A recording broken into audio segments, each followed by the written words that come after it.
Assalamualaikum warahmatullahi wabarakatuh. Selamat pagi. Yang terhormat Bapak Eka Hendi Ardiansyah, SPD, MPD, dan teman-teman yang berbahagia. Pertama-tama, marilah kita panjatkan puji syukur kepada Allah Subhanahu wa Ta'ala karena telah memberikan rahmat, kesehatan, serta keselamatan, sehingga kita dapat berkumpul untuk melakukan presentasi pada hari ini. Adapun topik yang akan kami bahas adalah pengertian dan perhitungan angka pengganda, membedakan multiplier dan accelerate leverage effect. Perkenalkan, nama saya Ervina Fitri Haryanti yang akan bertugas sebagai moderator pada hari ini. Saya akan membimbing jalannya diskusi ini. Adapun anggota kelompok saya adalah Dimas Nurfianto, Ervina Fitri Haryanti, saya sendiri, Grace, Ahmad Agung, Ahmad Fauzani, dan juga Farel. Dari kelompok 2, yaitu Titik, Raffi, Bintang, Rina, Elsa, Dimas Haidar, dan juga Lutfi. Sedangkan rangkaian acara yang akan kita lewati adalah yang pertama, sesi pembukaan, yang kedua, sesi penyampaian dan penyajian materi, sesi ketiga adalah tanya jawab, dan sesi keempat adalah penutup. Baiklah teman-teman, langsung saja kita mulai ke sesi yang pertama adalah pembukaan. Marilah kita ucapkan basmalah bersama-sama. Bismillahirrahmanirrahim. Selanjutnya adalah penyampaian dan penyajian materi. Saya persilahkan untuk rekan saya agar dapat membacakan materi yang pertama. Pengertian dan penerapan angka pengganda. Pengertian. Angka pengganda atau multipliers adalah bilangan yang menjelaskan tambahan pendapatan nasional sebagai akibat adanya perubahan pada variabel-variabel tertentu dalam perekonomian. Bila angka pengganda menunjukkan angka yang tinggi, maka perubahan yang terjadi pada variabel tersebut akan besar pengaruhnya terhadap pendapatan nasional atau sebaliknya. Angka pengganda atau multipliers bisa dihitung secara matematis. Rumus yang digunakan dalam perhitungan multipliers adalah sebagai berikut. K sama dengan 1 per 1 min MPC atau K sama dengan 1 per MPS. K adalah angka pengganda, MPC merupakan marginal propensity to consume, MPS merupakan marginal propensity to saving. 1. Angka pengganda investasi. Multipliers investasi merupakan faktor berlipat ganda sebagai akibat perubahan investasi. Dengan kata lain, angka yang menunjukkan besaran perubahan pendapatan nasional yaitu Y akibat perubahan investasi sebesar satu satuan. Kenaikan investasi atau delta I akan menaikkan pendapatan nasional, begitu pula sebaliknya. Investasi meningkat atau menurun juga akan mempengaruhi pendapatan nasional naik atau turun. Besar perubahan pendapatan nasional atau delta Y dengan adanya angka pengganda investasi dapat diperoleh melalui persamaan berikut. Delta Y sama dengan 1 per MPS kali delta I. Delta Y adalah perubahan pendapatan nasional, delta I adalah perubahan investasi, K sama dengan 1 per MPS adalah angka pengganda. 2. Angka pengganda pajak. Saat menghitung pendapatan nasional, besar nilai pajak juga dapat memberi pengaruh pada pendapatan nasional. Perubahan pajak atau delta T akan menyebabkan pendapatan nasional berubah, yaitu delta Y. Naiknya pajak akan menurunkan pendapatan nasional. Begitupun sebaliknya. Seberapa besar perubahan pendapatan nasional tersebut atau delta Y yang dipengaruhi angka pengganda pajak dapat diperoleh melalui rumus berikut. Delta Y sama dengan min B per MPS kali delta T. Delta Y adalah perubahan pendapatan nasional, delta T adalah perubahan pajak, B adalah MPC, K sama dengan min B per MPS adalah angka pengganda pajak. Perbedaan multiplier dan akselerasi. Pengertian. Multiplier adalah hubungan kausal antara variabel tertentu dengan variabel pendapatan nasional. Pengertian akselerasi adalah alat mempercepat partikel subatomik agar mempunyai energi yang sangat besar untuk menimbulkan transmutasi inti yang dikehendaki.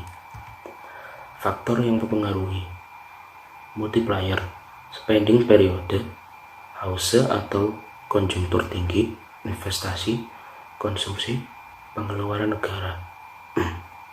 Akselerasi: ekspektasi bisnis terhadap permintaan di masa depan, investasi modal baru, perubahan tingkat pendapatan dan pengeluaran konsumen. Hubungan multiplier dan akselerasi. Perekonomian internasional memperlibatkan tentang hubungan timbal balik yang akan memperkuat faktor multiplier dengan akselerator. Dengan adanya multiplier, dampak investasi menjadi meningkat berlipat ganda. Semakin meningkat jumlah konsumsi masyarakat, maka akan semakin besar jumlah multipliernya dan akan mempengaruhi jumlah investasi dalam perekonomian. Selain multiplier yang berdampak pada investasi, akselerator pun ikut berdampak pada investasi perekonomian. Prinsip akselerator secara sederhana adalah perubahan dalam pendapatan nasional akan menyebabkan terjadinya perubahan dalam jumlah investasi. Perubahan jumlah investasi perekonomian akan berdampak pada pendapatan nasional. Jika jumlah investasi bertambah, maka pendapatan nasional akan bertambah, sehingga akan lebih baik jika ada perpaduan antara multiplier dengan akselerator. Tujuan dari berbagai pendapat para tokoh sebenarnya sama, yaitu untuk meningkatkan perekonomian suatu negara.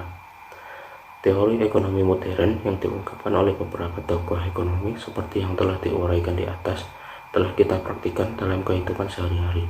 Pada abad sekarang dapat kita lihat dan kita rasakan bahwa perdagangan internasional sudah sangat meningkat, bahkan sudah menambah dalam berbagai bidang.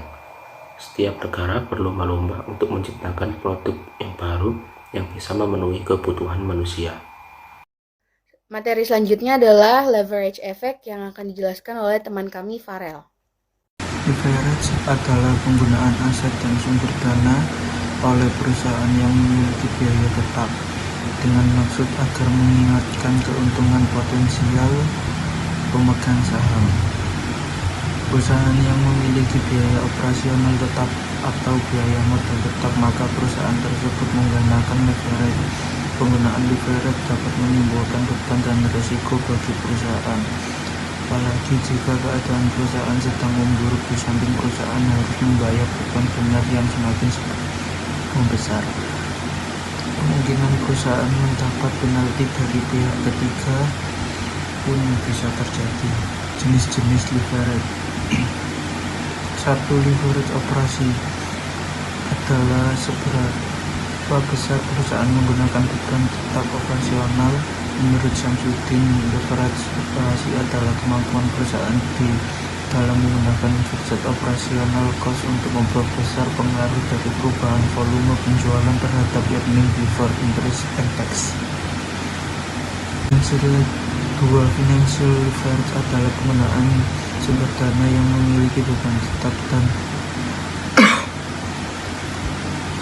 bahwa memberikan tambahan keuntungan yang lebih besar daripada beban tetapnya, sehingga akan meningkatkan keuntungan. Kombinasi leverage terjadi apabila perusahaan memiliki baik operasi leverage maupun finansial dalam usahanya untuk meningkatkan keuntungan bagi pemegang saham biasa. Alat analis teori ekonomi makro. 1. Pendapatan nasional, pertumbuhan ekonomi dan pendapatan per kapita. Data pendapatan nasional menggambarkan tingkat produksi negara yang dicapai dalam satu tahun tertentu. 2. penggunaan tenaga kerja dan pengangguran. 3. Tingkat perubahan harga atau inflasi. 4. Kedudukan neraca perdagang dan neraca pembayaran. Neraca perdagangan merupakan nilai ekspor dan impor barang serta perbedaan dalam periode tertentu. Neraca pembayaran informasi yang menunjukkan aliran keluar masuk keuangan di antara satu negara dan negara lain. 5. Kestabilan nilai mata uang. Sekian presentasi dari kelompok 1, selanjutnya kita akan mendengarkan presentasi dari kelompok 2. Assalamualaikum warahmatullahi wabarakatuh. Salam sejahtera untuk kita semua. Om Swastiastu, Namo Buddhaya, salam kebajikan, Rahayu. Halo teman-teman, gimana nih kabarnya? Pasti baik-baik aja kan? Di video kali ini, kita akan sama-sama belajar mengenai apa itu multiplier effect dan apa itu accelerator effect. Terus, apa sih perbedaan dari keduanya? Dan juga ada materi yang nggak kalah pentingnya, yaitu materi leverage effect. Tapi, sebelum kita masuk ke materi, kenalin nih, namaku Raffi Syams Akmal Jati Purwanto, bisa dipanggil Raffi. Gak usah berlama-lama, mari kita masuk ke materi pertama.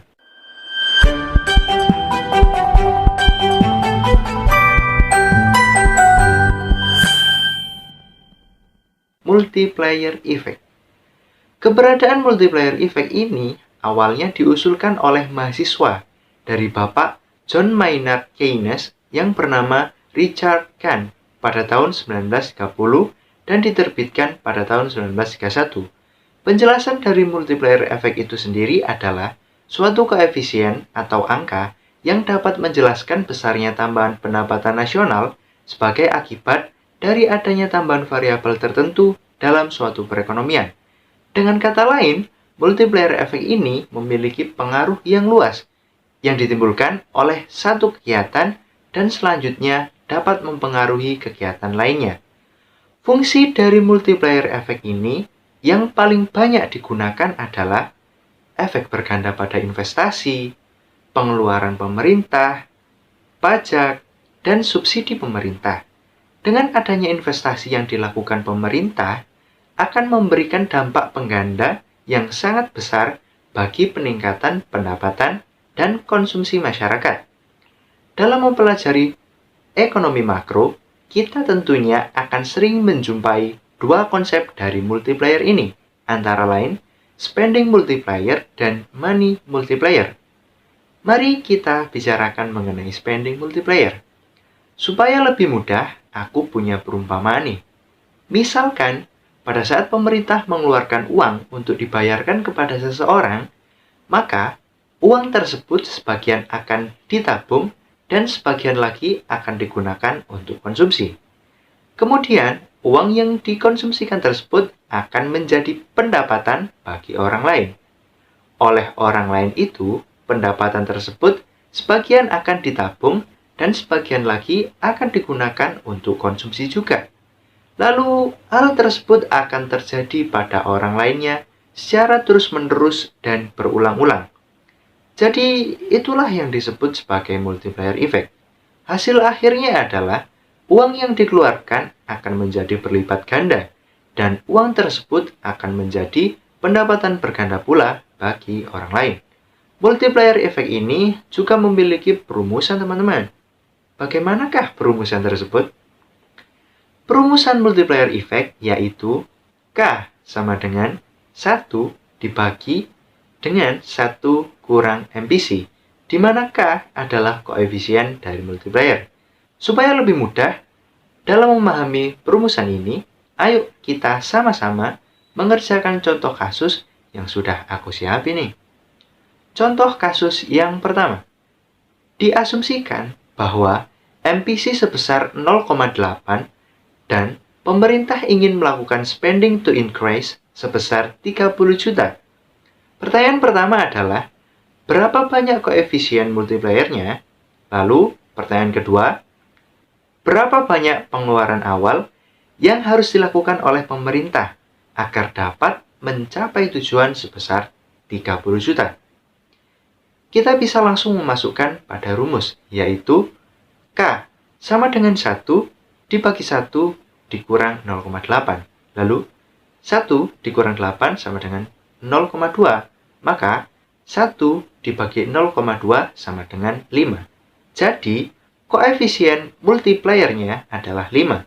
Lalu, untuk menjawab pertanyaan yang kedua, untuk mencapai tujuan dengan pengeluaran sebesar 30 juta, maka pemerintah harus melakukan pengeluaran di awal berapa ya? Ya, betul. 6 juta rupiah. Kenapa kok 6 juta rupiah? Jadi, dari 6 juta tersebut akan mengalami multiplier efek sebesar 5. 6 kali 5 sama dengan 30 juta rupiah. Jadi, pemerintah dapat mencapai tujuan yang diinginkan deh. Nah, aku punya contoh kasus yang kedua nih. Teman-teman juga bisa ikut menghitung ya. Contoh kasus kedua. Diasumsikan bahwa MPC sebesar 0,5. Pertanyaan pertama, berapa banyak koefisien multipliernya? Pertanyaan kedua, berapa banyak total pengeluaran keseluruhan apabila pengeluaran pemerintah di awal sebesar 6 juta? Nah, teman-teman bisa hitung dan pause video ini dulu ya. Udah? Yuk kita cek jawabannya sama-sama. Seperti contoh kasus di awal, kita bisa langsung masukkan ke dalam rumus, yaitu K sama dengan 1 dibagi 1 dikurang 0,5. Lalu, 1 dikurang 0,5 sama dengan 0,5. Maka, 1 dibagi 0,5 sama dengan 2. Jadi, koefisien multipliernya adalah 2. Untuk pertanyaan yang kedua yaitu, apabila pengeluaran pemerintah di awal sebesar 6 juta dan mengalami multiplier efek sebesar 2, maka 6 kali 2 sama dengan 12 juta. Akan ada total pengeluaran sebesar 12 juta yang dilakukan oleh pemerintah. Pada kedua contoh kasus tersebut, jumlah yang dikeluarkan di awal oleh pemerintah adalah sama-sama berjumlah 6 juta. Akan tetapi, mengapa hasilnya berbeda ya? Nah, hal tersebut diakibatkan dari perbedaan jumlah MPC-nya, teman-teman. Semakin besar MPC, maka value atau koefisien dari multiplier effect juga akan lebih tinggi. Begitupun juga sebaliknya. Semakin kecil MPC, maka koefisien dari multiplier effect juga akan lebih rendah. Nah, tadi kan kita udah bahas multiplier effect nih. Sekarang, saatnya kita masuk ke materi selanjutnya, yaitu materi accelerator effect. Accelerator effect atau efek akselerator merupakan efek dalam perekonomian di mana perubahan kecil dalam produk domestik bruto atau PDB akan menghasilkan perubahan dalam pengeluaran investasi agregat yang lebih substansial. Efek akselerator itulah yang menjadi alasan mengapa kita sering melihat lonjakan belanja modal ketika ekonomi tumbuh kuat. Konsep ini diperkenalkan oleh John Maurice Clark pada tahun 1917. Nah, akselerator efek juga ada perumusannya nih, yaitu beta sama dengan delta I dibagi delta C, di mana beta di sini adalah koefisien akseleratornya. Nah, sekarang kita udah tahu nih, apa itu multiplier effect dan apa itu akselerator effect. Lalu, sebenarnya apa sih perbedaan di antara keduanya? Dari penjelasan multiplier effect dan accelerator effect tadi, dapat disimpulkan bahwa perbedaan antara keduanya adalah jika multiplier effect terjadi apabila ada tindakan perubahan investasi yang dilakukan, maka akan berpengaruh pada pendapatan nasional. Sedangkan accelerator effect terjadi karena pendapatan nasional bertambah atau berubah, maka mendorong penambahan barang konsumsi. Ini berarti investasi akan naik. Atau bisa dibilang, prinsip accelerator effect merupakan tumpukan dari efek multiplier. Oke teman-teman, tadi kan kita udah belajar bareng tentang multiplier effect dan accelerator effect. Nah, sekarang saatnya teman-teman masuk ke materi yang selanjutnya nih, yaitu materi leverage effect. Dan teman-teman akan belajar bareng sama teman aku, yaitu Kak Titi. Silakan Kak Titi. Terima kasih Kak Raffi. Oke teman-teman, kita lanjut ya. Jadi di sini kita akan bahas tentang materi leverage effect atau efek leverage. Apa sih pengertian dari efek leverage? Efek leverage menjelaskan bagaimana mungkin bagi perusahaan untuk memberikan return on equity melebihi dari rate of return atas semua modal yang diinvestasikan dalam bisnis, yaitu pengembalian modal yang digunakan. Efek leverage sendiri menggambarkan efek hutang pada pengembalian ekuitas. Hutang tambahan dapat meningkatkan pengembalian ekuitas bagi pemiliknya. Ini berlaku selama total pengembalian proyek lebih tinggi daripada biaya tambahan hutang. Contohnya ketika sebuah perusahaan meningkatkan hutang dan menginvestasikannya, dana yang telah dipinjam tersebut dalam kegiatan industri dan komersil bisa menghasilkan laba operasi yang biasanya melebihi beban biaya yang harus dibayar oleh pinjamannya. Jadi, perusahaan dapat menghasilkan surplus yang terdiri dari selisih antara pengembalian modal yang digunakan dan biaya hutang yang terkait dengan pinjaman. Surplus ini dapat didistribusikan kepada pemegang saham dan ditambahkan ke ekuitas pemilik atau pemegang saham. Efek leverage sendiri merupakan efek yang timbul dari kombinasi antara multiplier dan akselerator, yang nantinya akan berpengaruh pada perekonomian pada tingkat tertinggi maupun tingkat terendah. Kombinasi antara multiplier dan akselerator biasa disebut sebagai super multiplier. Efek leverage dapat dinyatakan dengan rumus atau persamaan berikut, di mana return of equity adalah pengembaliannya pada ekuitas, return of capital employment adalah pengembalian modal setelah pajak yang digunakan, I adalah biaya hutang setelah pajak, D hutang bersih, dan E adalah ekuitas. Setelah tadi kita mengetahui tentang pengertian leverage effect, kita akan lanjut pada pengukuran leverage effect. Apa sih pengukuran leverage effect?